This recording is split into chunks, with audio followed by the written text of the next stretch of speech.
Okay, we are on Chav Gimel Amud Aleph 23a3. I see all of you are not brave enough to show me your beautiful faces. It's hard to not feel you with us when you're in images or in black squares. Okay, let's begin. If you're following in the art scroll, we are on 23a3, where the Gemara says Ve'hakoreh. Everyone sees it? Ve'hakoreh. If you're in the Gemara, it's about half the way down the page. Okay, like literally about half the way in the middle of the page. And if you're following in the English, it's in the it's in the right column. Okay, says the Gemara as follows: Ve'hakoreh, and he who reads koreh. So the Gemara is going to explain as follows: Tan Rabbanan, Hagadosh b'dayanim koreh, the biggest of the judges, the most important one. Okay, he reads. What does it mean? He reads. So we mentioned that there's an introductory pasuk and then 3 more pasukim. Remember, each of the second group, which are of the 3 pasukim, is a pasuk that has exactly 13 words in it. So 13 words plus 13 words plus 13 words is exactly 39 words. So the Gadosh b'dayanin koreh, the most important one, reads Hasheni moneh. Hasheni doesn't just mean the second. It would seem that it means the second one in importance. Moneh. He's the one who counts. So as an example, as they're reading, the second one would say 1, 2, 3. Vashlishi, and the third judge says, Hakeu, hit him. Rambam says, he says, Hakeh. Not Hakehu, but Hakeh, hit. Okay? So, the 3 judges together are, in fact, all in unison, speaking while the guy is getting his Makkot. Now, if you remember, when we were reading the Mishnah, I wanted you to see the Mishnah in its most basic form, and then I said we're going to get back to it in the Gemara. But the Mishnah says as follows: Bizman shemaka meruba, when the guy gets a lot of makot, marich. So the first judge who's going to be reading out the pesukim, marich, he reads it in makam hijaz, he sings the thing slowly because he needs to be able to. We want him to be able to finish all of the readings, all 4 pesukim, by the time that he finishes the lashes.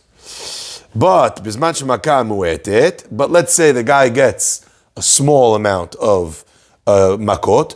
What would be the scenario in large versus small?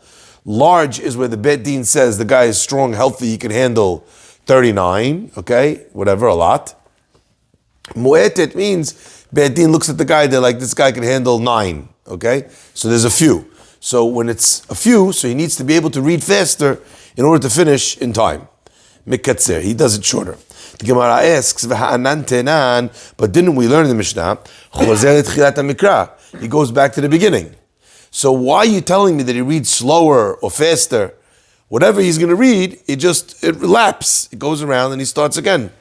The Gemara answers, this really gives us the understanding that we were lacking in the Mishnah. Mitzvah letzemtzem. Really what we want to do is we want the guy to be exact. We want the end of his recitation of the Pesukim to coincide with the end of the Makkot. But if he does not, but if it does not work out that way, in other words, he's a little bit too fast, so then he goes back to the beginning. Okay, so therefore there's a b'di'eved and a lechatechila. Lechatechila means what's the ideal way it's done, and what's the b'di'eved way it's done. Okay, let's continue. The Braita says as follows: Tan Rabbanan. The Torah says that arba'im yakenu. Okay, he should hit him arba'im yakenu up until 40. Lo Yosif, right? He should not add to that number. What's going to happen if he adds more? If he adds more, look at the pasuk. See the top one in the inner column? Yeah, you see the pasuk? Arba'im yakenu, lo Yosif. Don't give more. Pen Yosif lakoto. Maybe you'll give him extra makot. al ele, on the ones that he was evaluated to be able to receive. Pen yosif al ele, yosif lakoto al ele makaraba, a great hit. Okay, makaraba. What's this makaraba? This great beat, this great hitting above the prescribed number. Says the Braita as follows: En li ela makaraba.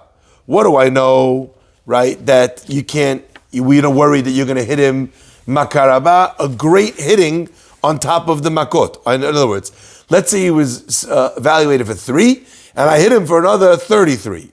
So the pasuk says, don't go over, because maybe you'll hit him with a great beating. It sounds like we're worried about many extra hits. Makamu etet minayin. How do I know that even if you do 1 extra or 2 extra, makamu etet, because the Torah says makaraba, Talmud lomar lo yosif. The Torah says you should not go over, you should not add.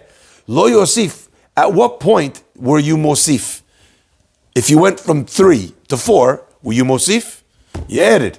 So therefore, even makamu etet is included because it says lo yosif. Imken asked the Gemara the obvious question.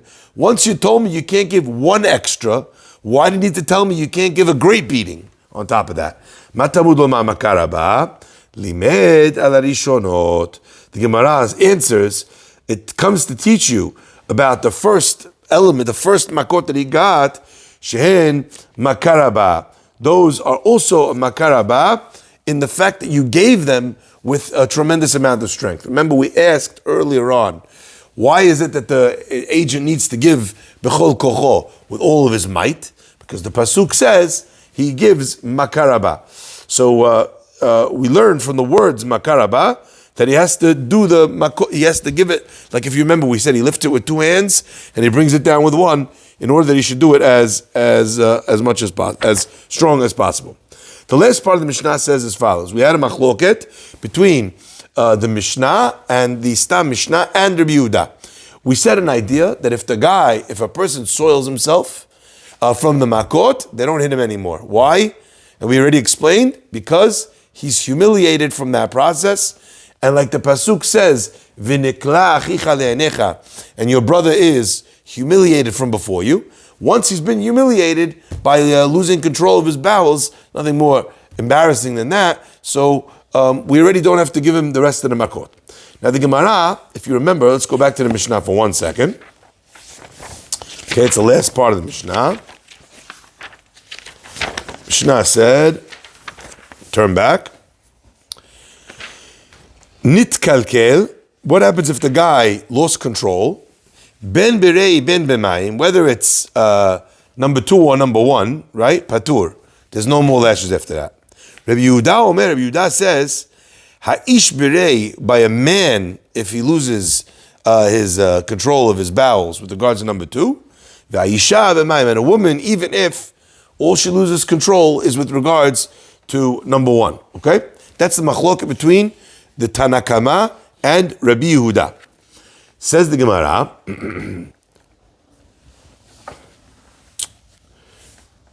Tan Rabbanan, we learned in the Braita another idea. Echad ha'ish ve'echad ha'isha berei. Both man and woman only with number 2, ve'lo b'mayim. Divrei Rabbi Meir. These are the words of Rabbi Meir. Rabbi Yehuda says, ha'ish berei ve'isha b'mayim. Now, Rabbi Yehuda is the same in the Braita as he is in the Mishnah. He differentiates between a man and a woman. So that's Rabbi Yehuda. V'chachamim omrim, chachamim say, echad ha'ish, ve'echad ha'isha, ben berei, ben b'mayim. So, both man and woman with either. So, the chachamim is who in our Mishnah? The Tanakama, the first opinion. The second opinion, Rabbi Yehuda, synonymous, Rabbi Yehuda in the Mishnah, Rabbi Yehuda in the Braita. But we're now being introduced to the third opinion, which is the opinion of Rabbi Meir. The Rabbi Meir says that for both a man and a woman, it's only with number 2. So we've got 3 different opinions with regards to what is considered to be demeaning to the point where you're patur from getting the rest of your makot. The Gemara continues. Ve'atanya, but didn't we learn in a Braita? Rabbi Yehuda Omer, echad ha'ish ve'echad ha'isha berei. It sounds like that Rabbi Yehuda in the Braita over here is saying the same opinion as Rabbi Meir, this third opinion, okay? Which is contradicting what Rabbi Yehuda said in the Braita before. And it's contradicting what Rabbi Yehuda said in the Mishnah. Says the Gemara, Amar Rabbi Nachman bar Yitzchak, Nachman Yitzchak says, Shneim Shavim Birei. The Braita over there is really only saying that with regards to number 2, both a man and a woman will be patur. It's not coming to tell you what will be Bamayim. Bamayim we don't know. So in other words, if let's say you had a man that was with number 1, what would Rabbi Yehuda's opinion be? That he's not patur. That's what the Mishnah said, right? So answers Rabbi Nachman bar Yitzchak, if you look carefully at the Braita only says over here, man and woman with number 2, but it doesn't say v'lo b'mayim. So we don't know what he's going on b'mayim. So that's expected. So the Gemara is explaining that it's not expected. That's Rabbi Nachman bar Yitzchak's answer. So the last one we just read was that if they saw them, okay, so number 2, for both man and a woman. Man and a woman. So that sounds like Rabbi Meir.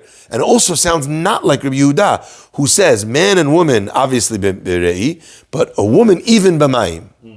So the Rabbi Nachman bar Yitzchak is just saying he wasn't talking about mayim, so therefore he didn't mention his opinion. Right. But it's still synonymous with his opinion in the Mishnah. Okay? Gemara continues. There's another exemption of this concept that we have, that a person could have malkut, go to Beit Din, and get exempted from the Makkot. Shmuel says, Kifatu v'ratz Beit Din. They tied him down to this post, if you remember, that he leans over on, the whipping post, okay? And he ran out of Beit Din. He managed to get free and run out of the Beit Din. Patur. Also, he's patur. Why? Because the process of running out of Beit Din, trying to escape your punishment, is also something which Shmuel considers is humiliating. Okay? Now, I want to just add one thing. I want you to tell me, how do you understand what Shmuel is saying? They tied him down, he ran away, patur. What's the meaning? The tying down or the running away? I mean, both. Both, seemingly, right? Mm-hmm. But is it, if you only had one, would that be enough? If you only had one, yeah. What's worse? And you're in front of people? If you only had one, yeah. Are you running away? You think running away is the worst one? Yeah. Because it looked like a wuss? Yeah, sure. Okay. So the Gemara says as follows.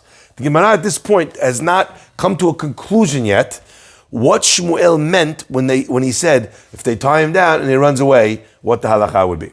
Metve, the Gemara asks the question, Kala, what if the person soiled themselves, like we talked about earlier, ben barishona, ben bashiniya, whether it's the first time the guy is going to hit him, ben bashiniya, whether it's the second time and further that he hits him, potrinoto, they let him go. Okay? So I want to make sure. Before the first time? Sorry? Even if it's before the first? Yeah, yes. Okay. Ben barishona, even before the first time, ben bashiniya, whether it's after that, okay? In either case, we consider that to be an embarrassment. Now, that's a big chidush, by the way. Because before I started hitting you, the guy soiled himself from fear of what's gonna come. I don't know. What if he soiled himself the night before in his bed? At what point do we say that a guy who's getting Makkot and soiled himself is patur? The bright over here is telling you, even if you didn't hit him once yet, so all he is I guess, is he's tied. Okay? Says the Gemara, Nifseka Ritzuah, another example. What if while they're whipping him, okay, the straps broke? Bashiniya, if they already hit him once and then the strap broke, potrinoto, the guy's done. Barishona, but if he didn't hit him yet even one time, in potrinoto. Why? Because what's the embarrassment? That it didn't even start yet. They took a faulty whip. Okay, so what was that? That's a demeaning thing. Was this already established earlier on that if the whip breaks, then... No, the Braita is doing that now. These are new exemptions that we're reading about here in the Braita, okay? By the way, I remember growing up, there was one of the teachers had a paddle. You guys had it easy. Okay, you had a stick. Okay, so there was a paddle. Guy came, you made too much trouble. The principal would hit you on the elbow with like, I don't know, it was I guess like a racquetball, like a wood thing. Okay, we're going back many years when I was maybe almost 40 years ago, for maybe 38 years ago. So the joke of the century was that there was one guy, he was a big boy, and then he tried to hit him with the paddle, and his elbow broke the paddle. So I'm imagining, it's embarrassing to get hit. It's 10 times more embarrassing that everybody knows that they try to hit you with the paddle, and your elbow broke the paddle. Okay, that's I don't know if you were supposed to get 5, you shouldn't have gotten any more. Okay, says the Gemara. Amai, ask the Gemara now. So Shmuel said that kaftu v'ratz bedin, if the guy ran away, patur. We're thinking at this point that it's the tying to the post that absolves you. Why? Because you ran away. We didn't think the running was the demeaning part. We thought that once we tied you, you're ready to demean. So if you ran away, we don't have to go get you back, Yani, because you already got tied down, and that's embarrassing. The Gemara says, if that's what Shemuel says, that if you got tied down, patur, then why in the case where we just said the ritzuah, where the strap breaks, only from the second time are you patur? At the first time, you already tied down. Embarrassment starts there. So if the embarrassment starts from the time that you're tied to the post, okay, the minute I lifted up the first one, even if I didn't administer, and the ritzuah broke, you already experienced the being tied down. So according to Shemuel, why would you not be patur from the first one? Lehevi keratz, let it be the same. The Gemara answers, Rei kitone pasim, hatam ratz. In the case of Shemuel, he ran. That's the embarrassing part. Hacha lo ratz. Over here, he did not run. So the part which is embarrassing, which is demeaning, which Shmuel held, gets you, absolves you from getting the rest of the Makkot, is the fact that you're running away, trying to, trying to get away from the Beit Din for the punishment. Okay? Gemara brings another braita. Tanu Rabbanan, Amadu l'kishiyilke kala. Let's say the Beit Din looked at this guy and they're thinking to themselves, Hadar's gonna blow. He's gonna soil himself. He's gonna, But when we give him the first one, lekishiyilke kala, we evaluate that that's gonna happen. Potrinoto. Do you hear that? The guy didn't even soil himself. After it was done? Neither. We look at this guy, we're like, this guy had that, I don't know, the whole courtroom's been smelling already. The minute we're gonna give him one lash, the guy's gonna lose it. They poter him from getting lashes even before they hit him once, which means he didn't even soil himself. We're evaluating that he's going to soil himself. How? Okay. How do you know? Maybe when we told him the news, the guy soiled himself. Okay. Then when we told him he's going to get 39, soiled himself again. Okay. This guy is losing. He can't hold it. The minute he's going to get hit once. In such a case, potrin oto. We give him, we immediately exempt him.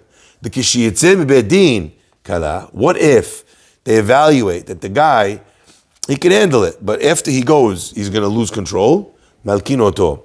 The idea is not that we have to stop you from having this embarrassing scenario, but if the scenario itself is going to happen in the Malkut, at that point, Beit Din says, no, we're not going to do that. I mean, what's the goal? Right? Is the goal to embarrass the guy or is No. to punish the guy? The goal is neither.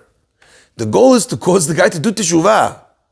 So the idea of the Makkot is to break the ego to the point where the guy's going to change his ways.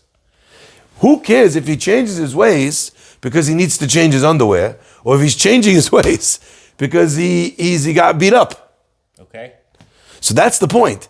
The Gemara says, once we see v'nikla achicha, your brother's been demeaned, I don't need to demean him again. It's not. We're not doing it to get you. We're not doing it to hurt you. What if he makes teshuvah before the lashes? If a person Between the sentencing and the execution of the lashes, if he goes... that doesn't help. Doesn't help. Why?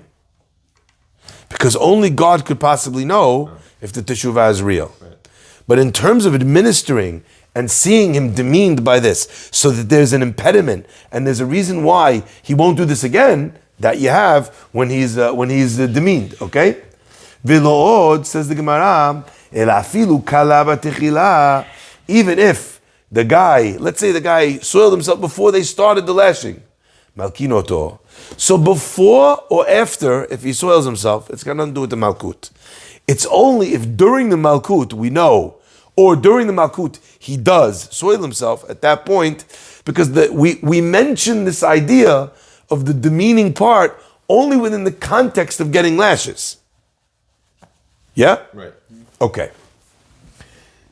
By the way, again, I think that this is very interesting, but we'll come back to it in a second. Shneimar, like it says, vihikahu, and will hit him. And in the same pasuk, that when it talks about administering the lashes, it says v'nikla, and he will be demeaned. So when the demeaning is within the context of vihikahu, of getting hit, that's when he is patur. Velo shelaka kavar bebeit din, but not if he's already been demeaned before the lashes in beit din. Now, let's ask an interesting question. Shemuel, how did he say his halakha then? Because we didn't hit him once yet. Right? Tied him down, ran away. Shemuel said, patur. We're now telling you that if the guy soiled himself before he got hit, so it's only in the context of getting hit. But if he soiled himself before, or if he's going to soil himself after, then that doesn't count. That's not part of this. So how did Shemuel say that the halakha is that you're patur when you run away after you're being tied down to the post? Number one. Question number two, we mentioned that if the strap broke, okay, barishona, right? Barishona, patur. Sorry, barishona, not patur. Bashiniya, only once it's in the middle of getting hit, that the demeaning element is part of it. So when it comes to the breaking of the whip, when are you in the middle of being hit? Only after you got the first one. But when it comes to running away, or when it comes to soiling yourself, ben barishona, even if I didn't hit you yet. So how does that fit the braita and what we just learned? Is soiling yourself before the Makkot make you patur or not? Because it says over here before the first one too. The answer is Depends if it's your first time or second time. getting Makkot. Yeah. No, that's a good one. I like that. You know what the answer is? The answer is the context of Makkot does not start with the first hit. The context of Malkut starts when they've tied you down. But the tying down is not itself the demeaning thing. That's just when the Malkut session begins. So if you tied you down and you ran away, so you were demeaned in the context of getting hit. Okay. Now the guy soils himself. Before the first hit, he's already tied, he's in the context of getting hit. What if he soiled himself in Beit Din before they tied him down? It's not in the context. Once they tied him down, it's in the context. So why is nifsekar ritzuah, the guy's tied down, but the whip breaks? Only after you got the first one does it absolve you. How come when it comes to the breaking of the whip, is it only from the second one? Because you're not going to break a whip before you even start. Sorry? I mean, you're not going to have a broken whip before you even start. That's just not coming prepared. Excellent. A broken whip before, what is that? How is that demeaning for me? Your whip broke.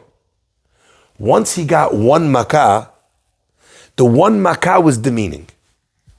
If the whip broke after I got demeaned with one makkah, so you could go switch it and go do another one. But if you have something which causes us to pause at this moment, and we're looking at the situation, was he demeaned? He was demeaned. So I don't go and get a second whip.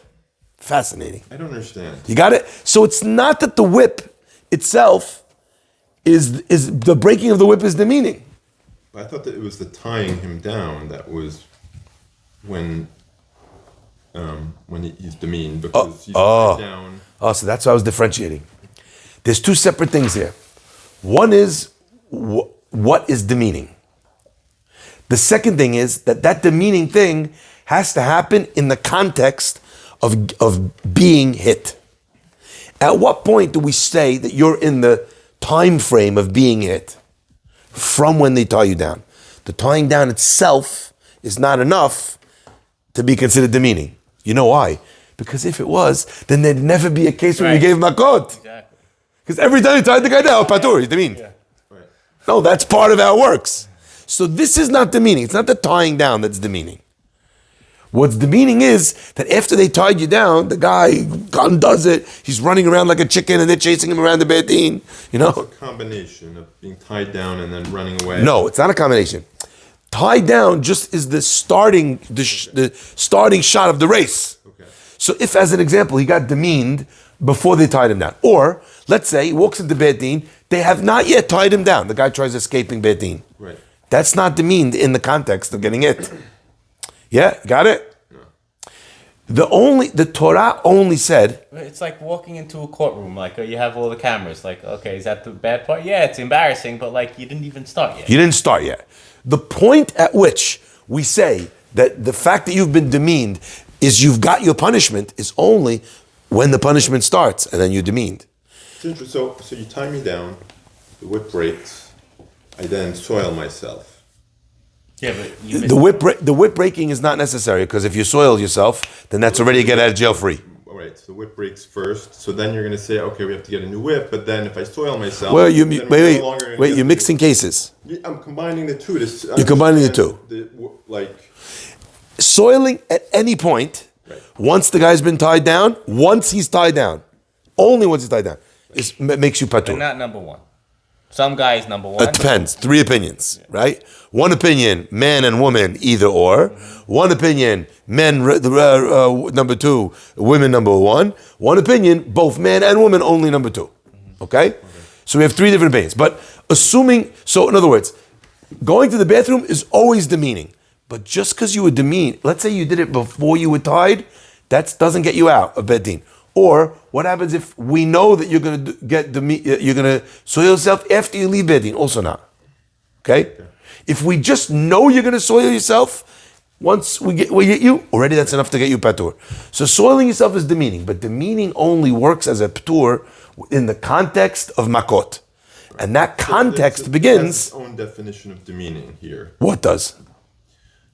The definition of demeaning which absolves you from any more lashes. It's tied down and you soil yourself, or tied down and you run away. That you're demeaned and you don't and you are absolved from getting any lashes. If you ran away. Ran away or soiled. Or soiled yourself. Or the whip broke after one lash. Right. Why? Because the whip breaking itself is not demeaning. Right. But once I got one lash, the lash itself was demeaning. Right. So now you're going to go back out to the other side and get the whip. Do we really need to carry on? He was already demeaned. He got one. Stop. Now, how come you give him a second lash in a regular scenario? He was demeaned by the first one. It's true, but we said that he should get as many as he could get. So if there's no external reason to stop, we don't stop and reconsider. We need you to put it on mute. Actually in a class now. What if the whip breaks on the first? Huh? What if the whip breaks on the first lashing? On the first lashing, we would say no. No, No, it would not be patur. you would not. No. I get whip. What do you mean? It breaks. It hit you. Yeah, and So then it breaks. that's already after Rishonah. Okay. Why? Because what's demeaning is the lash. Once I've got that lash, I have to decide now if we should go and get another one to give you 2 to whatever you do. And therefore, but once he's already been demeaned, in the context of lashes, that's already enough. Okay? Let's continue with the Mishnah. Another 7 minutes. Let's continue the Mishnah. Mishnah continues and says, wow, we're getting close, guys. Yeah, Andy. I think we might need one more class or 2 more classes for the Siyum. Okay. Says the Mishnah, Kol chayaveh kiritot, all cases, okay, where a person is chayav karet, shelaku, nifteru yedeh kritatam. This is wild. Let's say I do a sin. When do I get karet? Only if I did a sin on purpose. That is, in the Torah, considered to be something that deserves karet. What happens if I have an avera that you hayav karet, but then I got lashes for that avera? The Torah says, your karet, you become patur from your karet. That's a great deal. Yep. Shneimar, how do we know? V'nikla achicha le'enecha. It says in the pasuk that your brother has been demeaned before your eyes. That teaches you, kishilaka hareu ke'achicha. Once you already got malkut, you are ke'achicha, because it says, and your brother shall be demeaned. Meaning that once he's been demeaned, and he has this impediment from repeating his evil ways, hareu ke'achicha, he's already, again, like your brother. Divrei Rabbi Chananya ben Gamliel. These are the words of Rabbi Chananya ben Gamliel. Okay, we're going to have to come back to that teaching in the Gemara. Now, let's continue with other ideas from Rabbi Chananya ben Gamliel. Rabbi Chananya ben Gamliel. Ma'im ha'over avera achat notel nafshu alea. Let's say a person who does one avon. Which avon? Avon that you obligated karet. What's karet? Person dying young, okay? And without any form of continuation, without children, okay? So let's say a person, you did this avera, which gives you a karet, notel nafsho alea, you give up your life, haoseh mitzvah achat, al achat kama v'kama, shetinaten lo nafsho. Wow. If a mitzvah could cause you to lose your entire life. The guy was supposed to live till 100, and he dies early in his life, loses decades of life because of one action.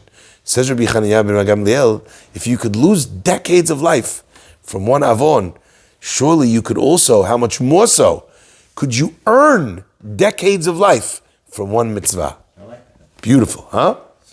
Rabbi Shimon says, Mi mekomohu lamed.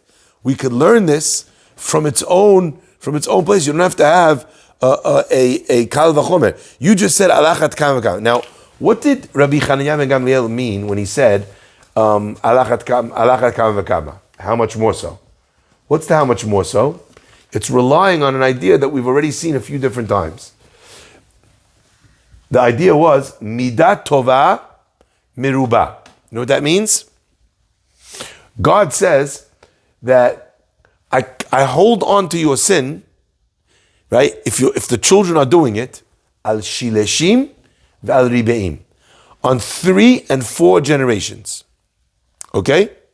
So how long will God hold on to the sin of a person if the kids are doing the same sin, to punish them for entrenching the family in that sin? 3 or 4 generations. But what do we say in Yud Gimel Midot? Notzeh Hesed. God holds on to your kindness. La alafim. Alafim means 2,000. So if 4 is how long God will hold on to his sin, and 2,000 is how long God will hold on to a mitzvah, how much more, by what times what, is midat tova, the side of good that God does for us, more than the side of punishment? 500 times. 500 times 4 is 2,000. Okay? But you said, Yeah. can you say it again with the numbers, please? One is, No, I says, get it. 2,000. But what al is shileshi. Yeah, alalafim for 2,000. 2,000, but it doesn't say anything after that. What do you mean? It doesn't say years.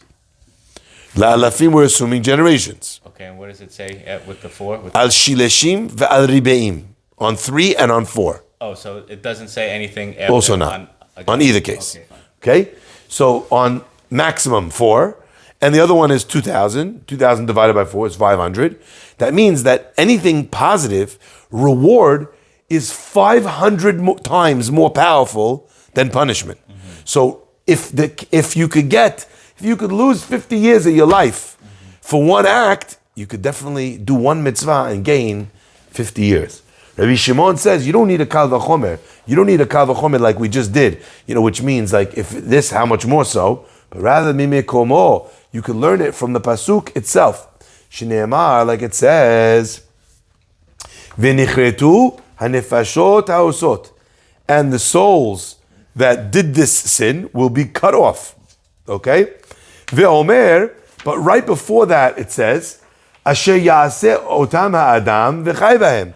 These are mitzvot that a man should do, v'chai b'hem, and he shall live. So, what are we talking about? We're talking about when you do the avon, you get karet. When you do the mitzvot, v'chai b'hem, you live by them. What does that mean? Kol hayoshev. We learn from here. If a person sits v'lo avar avera and he did not do a sin, notnim lo sachar ke'oseh mitzvah. They give you reward as if you did a mitzvah. Now, what does this mean? This does not mean you're sitting in your living room and it's going ding, ding, ding, ding, mitzvah, because you're not doing sins. Obviously, we mean when there's a sin in front of you, when there's an opportunity to do something. But what we mean here is, it's not just when you had an opportunity to do the sin and you did a mitzvah. We mean even when you're just inactive. You don't take advantage of an opportunity. You passively avoid the avera. Even for that, you'll get reward.